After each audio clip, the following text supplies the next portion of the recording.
رمضان میں روحانی صحت بھی بنائیں اور جسمانی بھی. تو جسمانی صحت میں وہ جلدی کیونکہ ٹائم ختم ہو رہا تھا, 2 چیزوں کو فوکس کر لیں. باہر کی چیزیں چھوڑ دیں آپ, جن میں خاص طور پر چینی اور کوکنگ آئل, ان 2 چیزوں کو کیا کر دیں, اپنی ڈکشنری سے نکال دیں. اب کوکنگ آئل نہیں کھائیں گے تو کیا کھائیں گے, دیسی گھی کھا لیں. دیسی گھی نہیں کھا سکتے تو کچھ بھی کر لیں, لیکن یہ آئل آپ کو نکالنا پڑے گا.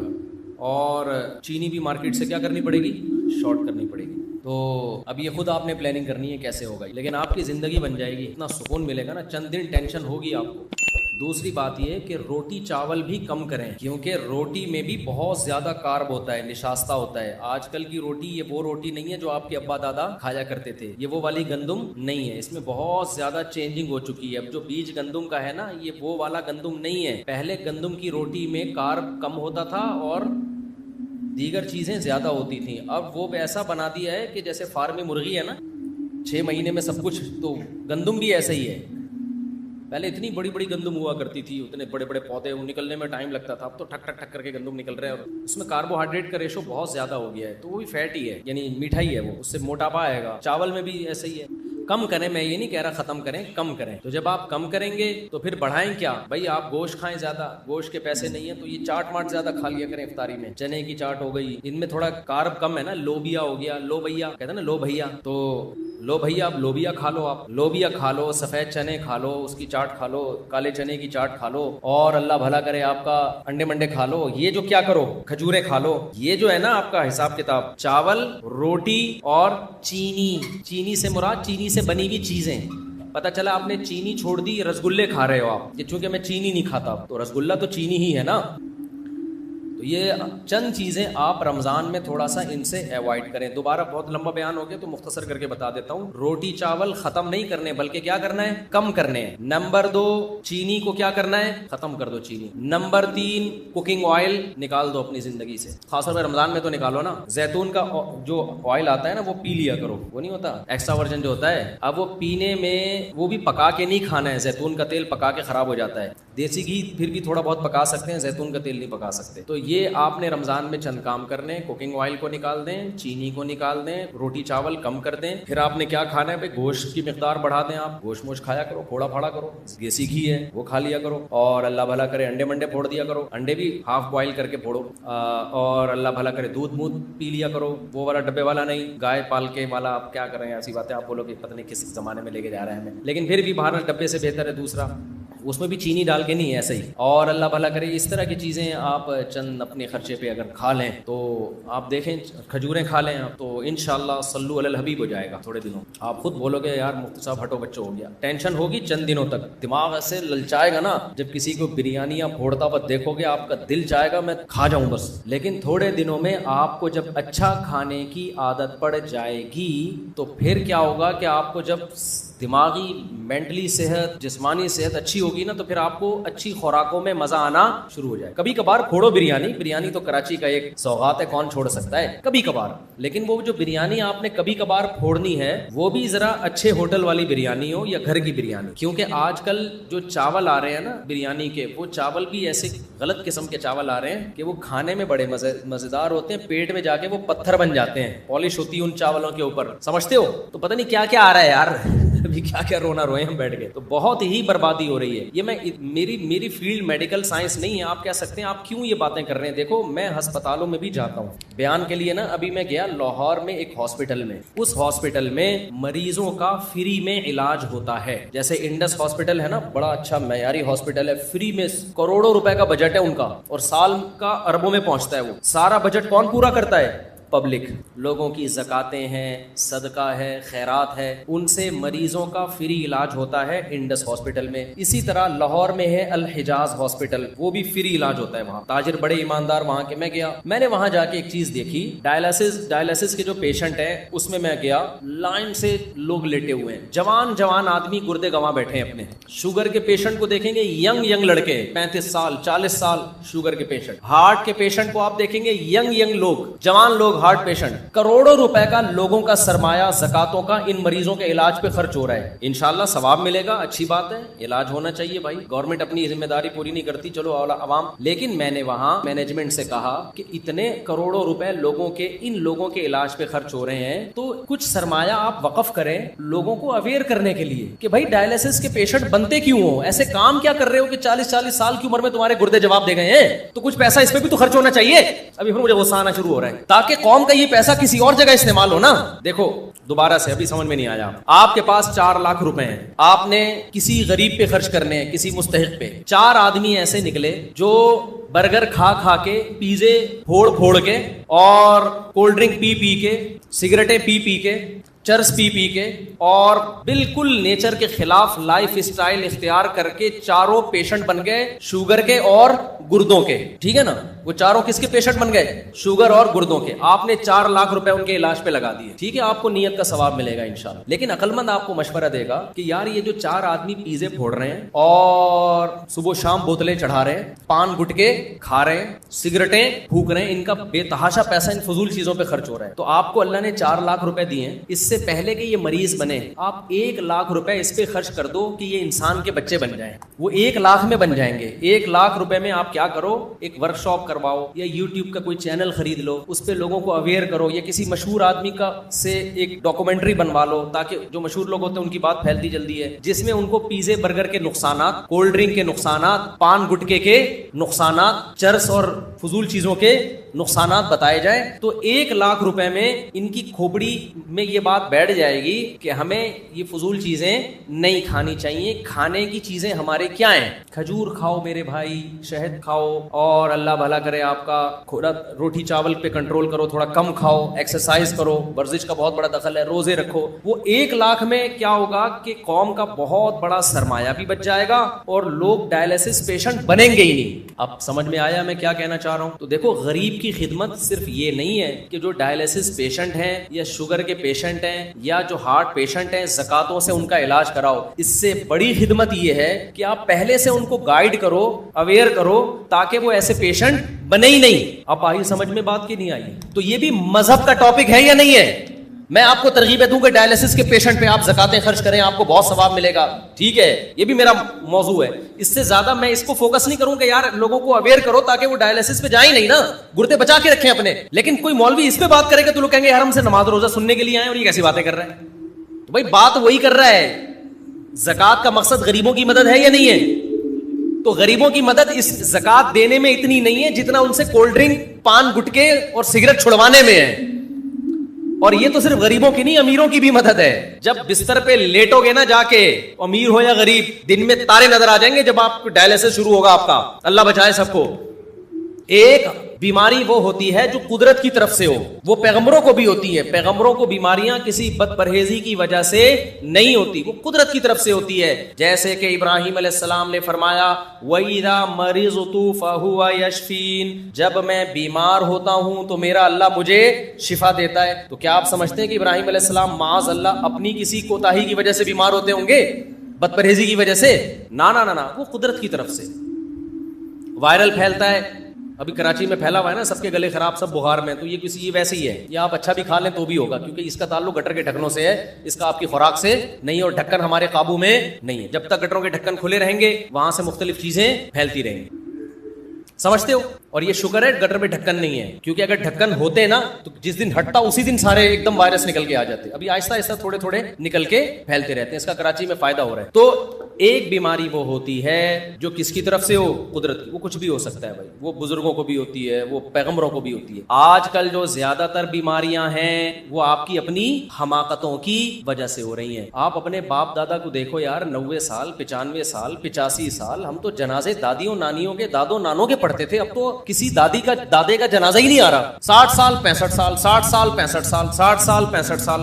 کل میں نے ایک جنازہ پڑھایا, اچانک ایک خاتون کا انتقال ہو گیا. وہ بیچارے بھائی, ان کے اولادیں بہت رو رہی, اتنی ایج نہیں تھی ان کی, کہہ رہے ہیں بیٹھے بیٹھے ہارٹ اٹیک ہوا ہے, بیٹھے بیٹھے ہارٹ اٹیک ہو رہے ہیں, بیٹھے بیٹھے گردے خراب ہو رہے ہیں, بیٹھے بیٹھے جناب برین ہیمریج ہو رہا ہے, اور کم عمر لوگوں کو ہو رہا ہے یہ. تو آپ زکاتوں سے غریبوں کا یقیناً علاج کریں, آپ صدقات و خیرات سے غریبوں کا یقیناً علاج کریں, لیکن مالداروں کو چاہیے کہ کچھ پیسہ وہ وقف کر دیں لوگوں کو اویئر کرنے کے لیے کہ تمام دوائیں بچوں کی پہنچ سے دور کیسے رکھی جاتی. لائف اسٹائل کو چینج کرنا پڑے گا.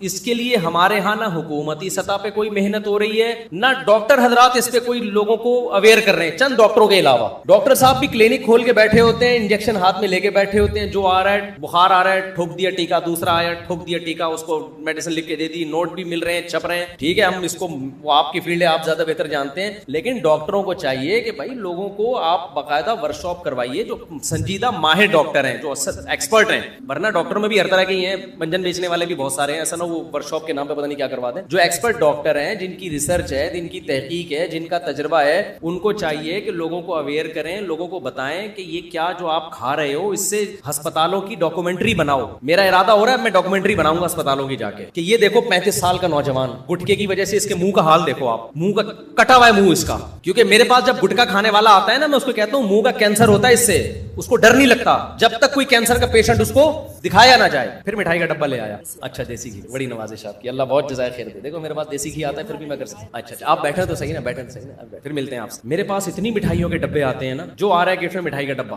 پہلے میں گھر میں دے دیتا تھا, پھر میں نے کہا اپنے بچوں کو میں کیوں خراب کروں مٹھائیاں کھلا کھلا کے, اب میں گھر میں بھی نہیں دیتا, اب میں دفتر میں بانٹ دیتا ہوں. تو یہ میں اس لیے بتا رہا ہوں, آپ محبت میں دیتے ہیں, آپ کی محبت کی قدر ہے, لیکن ہم مٹھائی الحمدللہ کھاتے نہیں ہیں, ٹھیک ہے نا. اور آپ کو بھی کوئی ڈبہ مٹھائی کا دیا کرے, رکھا کریں, عزت دی اس نے, بہرحال محبت دی, کھلائیں کسی اور کو. کیونکہ آدمی اپنے ہاتھوں سے اپنی قبر کھو دے, یہ صحت کے لیے بالکل بھی مناسب نہیں. بیمار ہو اللہ کی طرف سے تو صبر کی توفیق بھی ملتی ہے, اور گناہ بھی معاف ہوتے ہیں. اور رسگلے پھوڑ پھوڑ کے جب بیمار ہوتا ہے نا, افسوس بھی ہوتا ہے, اور ایک دم بیمار نہیں ہوتا. لوگ کہتے ہیں ہم نے تو دن 8 رسگلے کھائے تھے. جیسے ایک مہمان گیا نا کسی کے گھر, رسگلے کھا رہا ہے, تو میزبان نے کہا اور کھائیے نا, اس نے کہا پہلے 2 کھا چکا ہوں. کہتے کھائے تو آپ نے 6 ہیں, خیر یہ نہ بولیں آپ کے 2 کھا چکا ہوں, ٹھیک ہے نا. تو سارے ڈاکٹروں کا, حکیموں کا اتفاق ہے کہ 40 سال کے بعد میٹھے کو کیا کر دینا چاہیے, کم کر دیں. میٹھے سے وزن بڑھتا ہے, لیکن کم کرنے کے بجائے میٹھا کیا ہو رہا ہے, بڑھتا چلا جا رہا ہے. دیکھو اسلام میں جتنے تہوار ہیں نا, ان تہواروں میں کہیں بھی آپ کو میٹھا نہیں ملے گا. میٹھا آپ کو عید الفطر کے دن بھی میٹھا نہیں ہے, بس کھا سکتے ہو, کھاؤ, آپ کھانا کھائے, کھجوریں کھائیے, نبی صلی اللہ علیہ وسلم نے عید الفطر کے دن, بس اس میں ہے. وہ بھی مٹھائی نہیں کھائی آپ نے, حلوہ نہیں کھایا. عید الفطر میں آپ اتنا کیا کرتے تھے کہ پورے رمضان آپ نے روزہ رکھا تو عید سے پہلے آپ چند کھجوریں کھا کے جایا کرتے تھے, بس. ہم جو عید الفطر کے دن پھوڑتے ہیں, جو ماشاءاللہ اللہ توفیق دے, زیادہ میں اس میں نہیں جاتا, تو باقی اسلام کے جتنے تہوار دیکھو اس میں میٹھا کہیں بھی نہیں ہے. نمبر 1 بقرعید, جب بچہ پیدا ہوتا ہے, خوشی کا دن ہے نا, فیملی پلاننگ والوں کے لیے غم کا دن ہوتا ہے کہ آبادی مزید بڑھ گئی. اسلام خوشی کا دن منانے کا حکم دیتا ہے کہ لڑکی پیدا ہوئی تو 1 بکرا, اور لڑکا پیدا ہوا تو 2 بکرے. اگر میٹھا اسلام میں اس کی ویلیو ہوتی تو اسلام کہتا لڑکی پیدا ہوئی تو زردے کی 1 دیگ, رسگلے کا 1 ڈبہ, لڑکا پیدا ہوا تو رسگلے کے 2 ڈبے, یا حلوے کی 2 دیگیں. نا, بکرا, پروٹین, گوشت. نہیں آ رہی بات سمجھ میں؟ بکرا یا گائے کا حصہ یا دمبا. اسی طرح اسلام میں ایک تہوار ہے ولیمہ. جب شادی ہوتی ہے تو ولیمہ سنت ہے, حدیث میں بہت ترغیب ہے ولیمے کی. حدیث میں آتا ہے اولم ولو بشاتن, ولیمہ کرو, شادی کے موقع پہ خوشی کا اظہار کرو, مٹھائیاں کھلا کے. کہیں بھی نہیں ملتا نبی صلی اللہ علیہ وسلم نے اپنے ولیمے پہ لوگوں کو لڈو کھلائے ہوں, کہیں بھی نہیں ملتا. ولیمے میں نبی نے جو آرڈر دیا ولو بشاتن, بکری, 1 بکری بھی ذبح کر کے کر سکتے ہو تو 1 بکری ذبح کر لو. وہاں بھی کیا ہے, گوشت. بقرعید مسلمانوں کا تہوار ہے, خوشی کا دن ہے. اللہ میاں نے یہ کہا کہ بقرعید کی نماز پڑھ کے جایا کرو, اور دبا کے زردے کی دیگیں, یعنی قربانی دلوائی جا رہی ہے نا, تو قربانی, مالی قربانی سے جانور خرید کے ذبح کر کے گوشت کھانا ہے. اللہ میاں نے یہ نہیں فرمایا کہ مالی قربانی میں یہ ہے کہ بکرے کی جتنی قیمت ہے, مثال کے طور پر 30,000 کا بکرا آ رہا ہے, تو یا تو بکرا ذبح کر دو یا 30,000 کی حلوے کی دیگیں بنا کے پبلک میں بانٹ دو, خود بھی کھاؤ, لوگوں کو بھی کھلاؤ. نا, جب تک بکرا نہیں کٹے گا, گائے نہیں کٹے گی, اونٹ نہیں کٹے گا, اور دمبا نہیں کٹے گا, اس وقت تک بقرعید پوری نہیں ہوگی. وہاں بھی گوشت کھلایا جا رہا ہے, پتہ نہیں حلوہ آیا کہاں سے ہے مسلمانوں میں, میں بتاتا ہوں وہ بھی کہاں سے آیا ہے, وہ بھی میں بتاتا ہوں آپ. وہاں بھی ہمیں کیا کھلایا جا رہا ہے, گوشت. حج کے موقع پہ دم شکر ہے, اور ایک دم شکر ہوتا ہے, ایک دم جنایت ہوتا ہے. آپ سے حج یا عمرے میں کوئی غلطی ہو جائے تو بکرا ذبح کرنا ہے, تو بکرا ذبح کر کے غریبوں کو کھلانا ہے. وہاں بھی غلطی کی سزا کیا ہے؟ مٹھائی نہیں خرید کے کھلانی غریبوں کو. بھائی احرام میں آپ سے کوئی گناہ ہو گیا نا, کوئی احرام کی کے خلاف کوئی کام ہو گیا, تو علماء کہتے ہیں نا دم دینا ہے, وہ دم دے کے کس کو کھلانا ہے؟ غریبوں کو. تو وہ بھی اللہ کہہ سکتے تھے کہ بھائی ایک بکرا 25,000 کا آتا ہے, اگر آپ نے احرام میں اپنے بال کاٹ لیے ہیں بھائی یہ یا خوشبو لگا لی تو ایسا ہے کہ اب آپ پہ جرمانہ آئے گا. اللہ کیا جرمانہ آئے گا؟ اللہ کہیں گے کہ بھائی 20 کلو رسگلے کے ڈبے مکہ میں خرید کے غریبوں کو بانٹ دو. نہ اللہ کو پتا ہے یہ غریبوں کو شوگر کا مریض بنائے گا. اللہ مسلمانوں کو مٹھائی نہیں کھلا رہے. وہاں حکم یہ ہے کہ بطور سزا آپ کو غریبوں کو بکرا کھلانا ہے, گائے کھلانی ہے, دمبا کھلانا ہے یا اونٹ کھلانا ہے آپ. اور ایک ہوتا ہے دم شکر. دم شکر کا مطلب حج تمتع, آپ نے ایک ہی سفر میں عمرہ بھی کر لیا اور حج بھی کر لیا, اس پہ بھی دم ہے, لیکن یہ دم شکر کا ہے نا, نعمت کے طور پر, تو یہ خود کھاؤ. اب اللہ کہتے ہیں آپ نے چونکہ ایک ہی سفر میں حج بھی کر لیا, عمرہ بھی کر لیا, اس خوشی میں آپ میری طرف سے بکرا کاٹو اور میری طرف سے اب آپ کی دعوت ہے. اللہ بھی ہمیں کیا کھلا رہا ہے؟ بکرا. اللہ یہ نہیں کہتے کہ چونکہ تم نے ایک ہی سفر میں حج بھی کیا اور عمرہ بھی کیا لہذا میری طرف سے 25,000 کی مٹھائیاں خرید کے خود بھی کھاؤ اور پبلک کو بھی کھلاؤ, لڈو کھاؤ, خود بھی کھاؤ, دوسروں کو بھی کھلاؤ. کہیں ہے یار فوکس کس کو کیا جا رہا ہے؟ ہر جگہ ہمیں گوشت کھلایا جا رہا ہے. گوشت کھاؤ, گوشت کھلاؤ, چربی کھاؤ, چربی کھلاؤ, اسی چربی میں گوشت پکایا جا رہا ہے. ہمارے نبی صلی اللہ علیہ وسلم نے بقرعید کے دن جب آپ نے حج کیا تو 10 ذی الحجہ شدید تھکاوٹ, بہت تھکاوٹ تھی نبی صلی اللہ علیہ وسلم کو, صحابہ کو بھی. پیدل سفر تھے بھائی, اونٹوں کے سفر تھے. تو جس دن حج کا دن تھا آپ نے فرمایا الیس ھذا یوم النحر, کیا یہ قربانی کا دن نہیں ہے؟ صحابہ نے کہا ہاں. شدید بھوک ہے, جب حج کرتا ہے نا انسان تو بھوک کا پتہ چلتا ہے اس کو اور پھر کھانے کی طلب ہوتی ہے. ہمارے نبی صلی اللہ علیہ وسلم نے فرمایا کہ یہ نہر کا دن ہے نا. صحابہ نے کہا عید کا دن ہے. تو آپ نے کیا صحابہ کو حکم دیا کہ اونٹ نہر کیے جائیں. اونٹ نہر کیے گئے, ہر اونٹ کا تھوڑا تھوڑا گوشت جمع کیا گیا, اس کا شوربہ بنایا گیا, اس کو آپ صلی اللہ علیہ وسلم نے پیا. ہم کیا کرتے ہیں بقرعید, ہم ایسی سفر میں تھکاوٹ میں ہو, شدید بھوک پیاس لگ رہی ہو, ہم فوراً کہتے ہیں جا بھائی 3 گولے گنڈے لے کر آ میرے لیے, ایسا کر ذرا روح افزا کا ٹائٹ سا شربت بنا کے میرے لیے بولو لے کر. یار آج کوئی دل پسند کی مٹھائی ہو جائے, یار بہت بھوک لگ رہی ہے, یار بہت بھوک لگ رہی ہے, آج کیا ہو جائے, آج تو 8-10 کلو مٹھائی کھا جاؤں گا. یار ایسا کر آج گجریلا لے کر آ, یار گاجر کا حلوہ کھلا دے, بہت بھوک لگ رہی ہے. ہمارے نبی کو جب شدید بھوک لگی کھجوریں بھی کھائیں. کھجور کے میٹھے میں اور چینی کے میٹھے میں بہت فرق ہے, خوب سمجھ لو, دونوں میں بڑا فرق ہے. کھجوریں کھا لیں آپ. تو ہمارے نبی نے چونکہ تہوار کا موقع ہے نا بقرعید, بڑی نفیس چیز کھائی جائے گی, تو وہاں تو کھجور بھی نہیں بلکہ گوشت کھایا جا رہا ہے. سمجھتے ہو کہ نہیں سمجھتے ہو؟ تو اسی طرح میرے بھائی ابھی ہمارے یہاں مٹھائیاں آئی کہاں سے ہیں یہ سمجھ لو. مسلمان بات بات پہ مذہب کے نام پہ میٹھے کیوں پھوڑتا ہے, اس کو سمجھنے کی ضرورت ہے. شب برات کا حلوہ ہم لوگوں نے کیا, یہ ہمارا اپنا بنایا ہوا حلوہ ہے, یہ اسلام میں کوئی یہ شب برات. ہاں نبی کو میٹھا پسند تھا, یہ حدیث میں آتا ہے. وہ تو میٹھا تو انسان کی نیچر ہے نا, اس کو پسند ہوتا ہے, لیکن کون سا میٹھا پسند تھا؟ کھجور کھایا کرتے تھے آپ صلی اللہ علیہ وسلم, یہ پسند تھا. یا بعض دفعہ اسی کھجور کا حلوہ بنایا جاتا تھا, اس میں کوئی پنیر وغیرہ ڈال کے, بالکل ایک نیچرل چیز تھی. اس کا یہ گاجر کے حلووں سے اور یہ رسگلوں سے کیا تعلق ہے بھائی اس میٹھے کا؟ اور وہ بھی بہت تھوڑا کھایا ہے. ہمارے نبی کی جو صفت تھی پچھلی کتابوں میں, آسمانی کتابوں میں, گوشت کھانے والے پیغمبر ہوں گے, گوشت کھانے والے, یہ علامت تھی. کیونکہ انسان 2 قسم کے ہر دور میں رہے ہیں, ویجیٹیرین اور گوشت خور. تو ہمارے نبی کی علامت کیا تھی؟ یہ ویجیٹیرین نہیں ہوں گے, یہ کیا ہوں گے؟ گوشت خور ہوں گے. تو اب میں آپ کو بتاؤں یہ مسلمانوں میں لڈو آئے کہاں سے ہیں, رسگلے اور لڈو بولو آئے کہاں سے؟ ہر ہونا تو یہ چاہیے تھا جب بھی خوشی کا موقع ہو, آپ کا بچہ پاس ہو گیا, یہ بکرا کھائیے, آئیے یہ لیگ پیس آپ کے لیے, میرے بچے کے نمبر اچھے آئے, یہ ہونا چاہیے تھا نا بھائی. اسلام کے مزاج کے حساب سے یہ ہونا چاہیے تھا نا بھائی. میری شادی ہو گئی ہے تو یہ دمبا میری طرف سے, آپ آ نہیں سکتے دعوت میں, یہ دمبے کی چانپے میں آپ کو ڈبے میں پیک کر کے بھیج رہا ہوں. اب الٹا ہو رہا ہے جی, آپ کی شادی ہوئی ہے, یہ منہ میٹھا کیجیے رسگلے سے. جی میرا ولیمہ ہے, یہ منہ میٹھا کیجیے. میں امتحان میں پاس ہو گیا, 6 لڈو. یہ میرا باہر کا ویزا لگ گیا, امریکہ جا رہا ہوں, یہ 8 رسگلے. ٹھیک ہے نا. تو ظاہر ہے میرے بھائی جب آپ لڈو پھوڑتے رہیں گے اور مذہب کے نام پہ پھوڑو گے, کیونکہ مذہب کے نام پہ جب پھوڑتا ہے تو عبادت سمجھ کے 6 کے بجائے 8 کھائے گا پھر وہ, کیونکہ وہ سمجھ رہا ہے سنت ہے یہ. تو اس سے میرے بھائی ہوگا کیا کہ آپ بھی لڈو کی طرح بننا شروع ہو جاؤ. جو لڈو کھاتا ہے وہ بالآخر لڈو جیسا ہو جاتا ہے, وہ گلوکوز سے بھر جاتا ہے تھوڑے دنوں میں. جب آپ گلوکوز سے بھرتے ہو تو فوری نقصان آپ کو یہ ہوتا ہے کہ آپ کی طبیعت میں ہر وقت سستی رہتی ہے, انسولین نکلتی رہتی ہے, انسولین اس کو کنٹرول کرنے کے لیے, اور طبیعت ہمیشہ آپ کی ٹن رہتی ہے. جو فریشنس عبادت کے لیے چاہیے, مختلف کاموں کے لیے چاہیے, وہ ہوتی نہیں ہے. تبھی تو آپ گورنمنٹ کے اداروں میں جاؤ, جس کو دیکھو کیا ہو رہا ہوگا, سو رہا ہوگا, وہ تھانوں میں جاؤ تو بھی بہت دفعہ یہ پولیس والوں سے میں پنگا نہیں لینا چاہتا.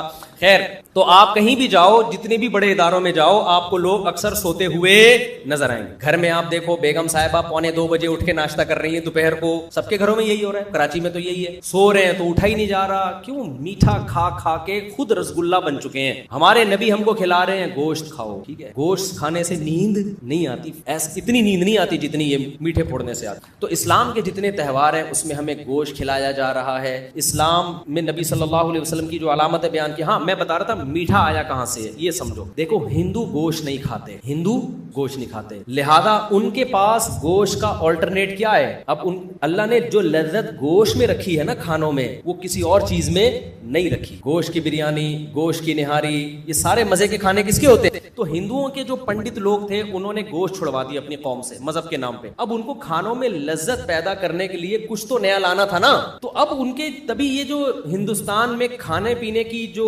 صنعت ہے نا, اس نے بڑی ترقی کی ہے. اتنی ویرائٹیز کھانے کی آپ کو دنیا میں کہیں نہیں ملیں گی جتنی ہندوستان میں ہے. وجہ اس کی کہ جب گوشت نہیں کھا رہے تو زندگی کا مزہ کیا ہو گیا؟ خراب. لہذا انہوں نے دالوں کی مختلف چیزیں بنانا شروع کر دی اور چاولوں کی مختلف طریقوں سے بنانا شروع کر دیا. تو 20 قسم کی مٹھائیاں بنانا شروع کر دی. وہ اتنی مٹھائیوں کی اقسام آپ کو ملیں گی. تو مسلمانوں میں جو لڈو کھانے کا رواج آیا بہت زیادہ یہ ہندوؤں کے ساتھ رہنے کی وجہ سے, ورنہ مسلمان بائی نیچر کیا تھا؟ گوشت خور تھا. سمجھتا ہے کہ نہیں سمجھتا ہے؟ اب غریب آدمی کیا کرے؟ سوال پیدا ہوتا ہے, بھائی غریب آدمی صبر کرے. غریب آدمی کیا کرے؟ صبر کرے, جو ہے وہ کھائے بس. غریبوں جو اللہ نے نہیں دیا تو صبر کرے. تو اللہ تعالیٰ کی عادت ہے, اللہ غریب آدمی کو جو ہے وہ بغیر گوشت کے بھی پروٹین دے سکتے ہیں. اس میں کیا ہے؟ ہم نے تو بڑے بڑے غریب دیکھے ماشاءاللہ, ہٹے کٹے فٹ فاٹ. تو یہ اسلام آپ کو یہ کہتا ہے کہ اگر جیب میں پیسہ ہے تو کنجوسی مت کرو, نہیں ہے تو اللہ پہ توکل کرو. کیا کرو؟ اللہ پہ توکل. ابھی تو بڑا مسئلہ. اچھا غریب آدمی کے پاس گٹکا کھانے کے پیسے کہاں سے آتے ہیں؟ سگریٹ پینے کے پیسے کم وقت کے پاس کہاں سے آ رہے ہیں؟ یہ کوکنگ آئل بھی تو فری میں تھوڑی مل رہا ہے. اچھا یہ آپ کو بتاؤں, یہ جو کوکنگ آئل آپ کو مل رہا ہے نا سستا, اور دیسی گھی مہنگا. دیسی گھی ڈلتا کم ہے اور یہ کوکنگ آئل ڈلتا زیادہ ہے. نتیجہ تقریباً سیم ہی ہے. نتیجہ تقریباً کیا ہے؟ سیم ہی ہے. اور غریب آدمی کے لیے بکری پالنا زیادہ آسان ہے. آپ پال لو, وہ تو ادھر ادھر سے کھا پی کے اپنا گزارا کر لیتی ہے. خیر اب میں امیر غریب کی بات کی طرف نہیں جا رہا. میں تو کہہ رہا ہوں چلو غریب آدمی صبر کرے, لیکن جس کو اللہ نے پیسہ دیا ہے وہ تو اپنے ہاتھوں سے اپنی قبر خود مت کھودے. وہ تو کم از کم تھوڑا سا خیال کرے. تو جتنا زکوٰۃ کا پیسہ غریبوں کے علاج پہ خرچ ہو رہا ہے, صدقات و خیرات کا پیسہ, تو میں لوگوں سے کہتا ہوں, ڈاکٹروں سے کہتا ہوں یا تاجروں سے کہتا ہوں کہ بھائی لوگوں کو اویئر کرو کہ آپ جوانی میں بیمار ہو کیوں رہے ہیں. میڈیکل سائنس یہ کہتی ہے, میں نے ڈاکٹروں سے سنا ہے کہ جو ہارٹ اٹیک ہوتا ہے نا, یہ اچانک ہمیں لگتا ہے کہ اچانک ہو گیا, ہوتا یہ اچانک نہیں ہے. 15 سال سے دل کے ساتھ غلط ہو رہا ہوتا ہے. آپ ایسی غذائیں کھا رہے ہوتے ہیں 15 سال سے جو دل کے لیے نقصان دہ. 15 سال آپ کو آپ کی باڈی اور دل مہلت دیتا ہے کہ انسان کا بچہ بن جا. 15 سال تک آپ غلط غذائیں کھاتے کھاتے کھاتے کھاتے جب دل سے آپ کی یعنی دل کے بس میں نہیں رہتا نا, پھر ہارٹ اٹیک ہوتا ہے. وہ جو رگیں جمنا شروع ہوتی ہیں ایک دم سے تھوڑی اس میں پراٹھے آ کے اٹک جاتے ہیں. جو رگیں تنگ ہوتی ہیں اور ہارٹ اٹیک ہوتا ہے تو ایک دم سے تھوڑی ہوتا ہے, 15 سال لگتے ہیں کم سے کم. تو 15 سال سے آپ کچھ غلط کھا رہے ہوتے ہو جس کے بعد دل ایک دن آ کے کہتا ہے بھائی بس ہو گیا, اور ہارٹ اٹیک ہوتا ہے اور آپ کا انا للہ ہو جاتا ہے. اور لوگ کہتے ہیں ابھی تو بیٹھے ہوئے تھے, پتہ نہیں اچانک ان کو کیا ہو گیا. اچانک نہیں ہوا, یہ 15 سال سے پراٹھے پھوڑ رہے ہیں. جب بھی پراٹھے بولتا ہوں مجھے بڑا خیال آتا ہے, یہ 15 سال سے کیا کر رہے ہیں؟ پھوڑ تو 30 سال سے رہے ہیں, 15 سال سے دل خراب ہونا شروع ہوا تھا, اور یہ رسگلے پھوڑ رہے ہیں. اور اگر پراٹھے پھوڑ رہے ہو نا تو ایکسرسائز اتنی کرو کہ وہ پراٹھا کہیں کسی کھانچے میں جا کے فٹ ہو جائے, سمجھتے ہو, کہیں نہ کہیں جا کے لگ جائے, وہ اٹیک کا ذریعہ نہ بنے. تو اس لیے میں اس پر اتنی شدت سے بیان کرتا ہوں, ورنہ میرے میڈیکل سائنس میری فیلڈ نہیں ہے. تو اب چونکہ رمضان میں آپ اپنی صحت کو مینٹین رکھ سکتے ہیں تو اس لیے ایسے کام مت کریں کہ مالداروں کا پیسہ آپ کے ڈائلسس میں کوشش کریں اپنے گردوں کو بچائیں. قوم پہلے ہی بہت غریب ہے, پہلے ہی قوم پہ بہت بوجھ ہے, تو جب یہ ڈائلسس کے پیشنٹ ہی کم ہوں گے تو جو مالدار خرچ کرنا چاہتے ہیں ان کے پاس اور بہت سارے مصارف آ جائیں گے جہاں وہ خرچ کریں گے. تو میرا اپنا بھی ارادہ ہے کہ میں ڈاکٹروں کو لا کے, جو اچھے ایکسپرٹ حکیم ہیں یا ڈاکٹرز ہیں, ان کو لا کے لوگوں کو اویئر کروں. ابھی ہم نے ڈاکٹر خرم صاحب جو لندن میں ہوتے ہیں ان کا انٹرویو لیا ہے پوڈ کاسٹ, وہ بھی انشاءاللہ بھی شائع ہوگا, کینسر کے بارے میں, کہ وہ بہت سی بے احتیاطیاں ہوتی ہیں جن سے آپ کو کینسر ہو جاتا ہے. اچھا میں نے ڈاکٹروں سے سنا ہے یہ کینسر کے اسپیشلسٹ کہتے ہیں کہ سگریٹ پینا صحت کے لیے اتنا نقصان دہ نہیں ہے جتنا میٹھا زیادہ کھانا نقصان. سمجھتے ہو؟ سگریٹ پینا بھی نقصان دہ ہے, اتنا نہیں جتنا, کیونکہ میٹھا کھانے سے وزن کیا ہوتا ہے, اصل ہے وزن بڑھنا 40 سال کے بعد خاص طور پہ, یہ زیادہ نقصان دہ ہے بنسبت کس کے, سگریٹ پینے کے. اب سگریٹ کے ڈبے پہ تو لکھا ہوتا ہے کینسر کا ذریعہ ہے, لیکن مٹھائی کے ڈبوں پہ کچھ بھی نہیں لکھا ہوا ہوتا. تو مٹھائی کے ڈبوں پہ بھی لکھا ہوا ہونا چاہیے کہ آپ 40 سال سے ایج بڑھ گئی ہے اور وزن آپ کا بڑھنا شروع ہو گیا ہے, تو کائنڈلی ان ڈبوں سے احتراز کریں, صرف ڈبہ کھائیں, مٹھائی چھوڑ دیں. آپ ڈبہ اگر پانی میں ڈال کے کھا جائیں گے اتنا نقصان نہیں ہوگا, وہ کاغذ سے نکل جائے گا. وہ سمجھتے ہو کہ نہیں سمجھتے؟ ابھی بھی سمجھ میں نہیں آ رہی تو جو مرضی کرنا ہے.